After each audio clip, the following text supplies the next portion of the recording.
Esta noche también nos acompaña un candidato presidencial, Otto Sonnenholzner, ex vicepresidente del país bajo el gobierno de Lenín Moreno, candidato, por cierto, por la alianza Actuemos, Avanza y Suma.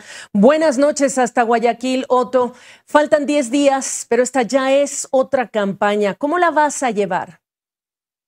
Hola Gabriela y hola a todos los televidentes. Bueno, primero apenado, como todo el país, en luto, con dolor, en shock. Y esto cambia mucho. No es que no sabíamos que iba a ser una campaña distinta en donde la seguridad iba a jugar un rol primordial como nunca antes. Creo que todos los que nos metimos en esta contienda electoral entendíamos que era una campaña en donde arriesgábamos nuestra vida por la situación que está viviendo el país. No es el primer atentado contra una figura pública en el Ecuador solo en este año. Asesinaron en febrero a un candidato a alcalde de una ciudad costera. Acaban de asesinar al alcalde de la ciudad de Manta, otra ciudad costera importante. De milagro sobrevivió el alcalde de Puerto Viejo hace unos meses nada más. Asesinaron a un candidato nuestro en la provincia de Esmeraldas, en la frontera con Colombia. El alcalde de una ciudad importante aquí al lado de Guayaquil, que se llama Durán, sobrevivió de milagro a un atentado. Acaban en este minuto de hacer un atentado contra una candidata asambleísta. La situación de seguridad del país es muy grave y por primera vez, de forma permanente y frecuente, está afectando la actividad del servicio público de la política. Entonces, cambia todo porque primero no es momento para hacer la campaña alegre, feliz, de celebrar con expectativa un cambio para el país. Ese momento ya no estamos para eso, Claro. pero sí estamos para seguir proponiendo una salida a esta crisis, porque esa finalmente es la razón por la que entramos en esto. Otto, Desgraciadamente las cosas en el Ecuador se han deteriorado terriblemente, ¿no? Y la idea es poder impulsar ese cambio.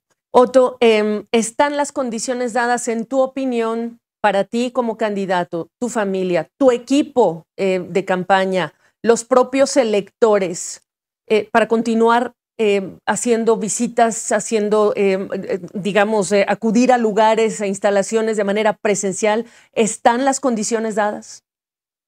Mira, hasta que no sepamos qué ocurrió con Fernando Villavicencio con claridad, es difícil darte esa respuesta. Nosotros desde el principio hemos tomado precauciones, conscientes de que existe un alto riesgo, sobre todo si tu propuesta es una propuesta que plantea cambiar de forma radical y con firmeza esta lucha contra la delincuencia que el Estado ecuatoriano viene perdiendo y de la cual somos víctimas los ciudadanos. Hemos tomado las precauciones desde el principio, hemos tratado de evitar exposiciones innecesarias en nuestra campaña, digo, y por ella hablo, y hemos hecho una campaña también pensando en la seguridad de quienes nos acompañan en estos atentados. Desgraciadamente no es solamente uno el que puede Claro. ser afectado, sino la gente que está alrededor de uno. Aquí estamos hablando de candidatos presidenciales, Otto. Te voy a preguntar a quién piensas tú que beneficia este atentado. ¿Quién es el candidato de las mafias? Mira, esa respuesta es compleja. Fernando Villavicencio lleva una carrera periodística de más de 20 años, si no me equivoco, siendo una persona, por decirlo menos, que incomoda al poder, ¿verdad? Muy cuestionador, dedicado a los temas anticorrupción, con errores y con aciertos, como todos. Y evidentemente, yo lo que digo es, las investigaciones más recientes que él estaba haciendo tienen que vincularse obligatoriamente a este atentado. Y mira, yo exigía acciones al gobierno, siempre las exijo, creo que al gobierno se le ha ido de las manos esta situación, pero al menos la decisión de permitir que exista cooperación con el FBI para que este atentado no quede en la impunidad y se llegue a los autores intelectuales, como tú sabes, son los más importantes que debemos detectar. Hay 6 personas detenidas, Sí. el gatillero principal fallecido, pero me parece positiva la decisión de que el FBI se involucre y que esta investigación también incluya las denuncias. Inclusive, terminando su discurso, había hecho declaraciones fuertes en contra de otras candidaturas que creo que amerita con seriedad ser analizado, nada más, sin querer acusar a nadie.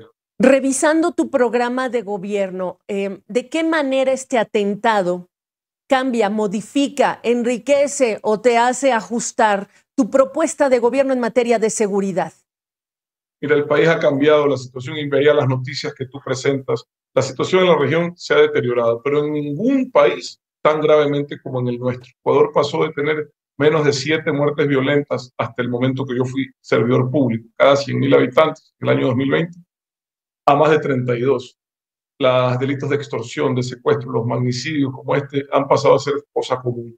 Nosotros lo que decimos, Gabriela, es que ante estas circunstancias no hay que descartar ninguna posibilidad que esté sobre la mesa para tener más firmeza en la lucha contra el narcotráfico. Por ejemplo, mira, endurecimiento de penas, sistemas penitenciarios mucho más estrictos para recluir a las personas que han atentado contra la vida, a los violadores que hoy casi no tienen diferenciación en el sistema penitenciario ecuatoriano, un respaldo más claro a los miembros de la fuerza pública que en defensa de la vida utilicen la fuerza letal. Hoy muchos de ellos tienen temor que la consecuencia de hacer su trabajo sea pasar penurias judiciales, fortalecimiento de un sistema judicial que está sometido por unos delincuentes o por la corrupción, pero que en muchos casos, siendo honestos, ponen en riesgo su vida cuando enfrentan a estos mafiosos. Estamos planteando un sistema de despacho telemático desde lugares seguros o inclusive desde el extranjero en sedes diplomáticas en los casos más extremos.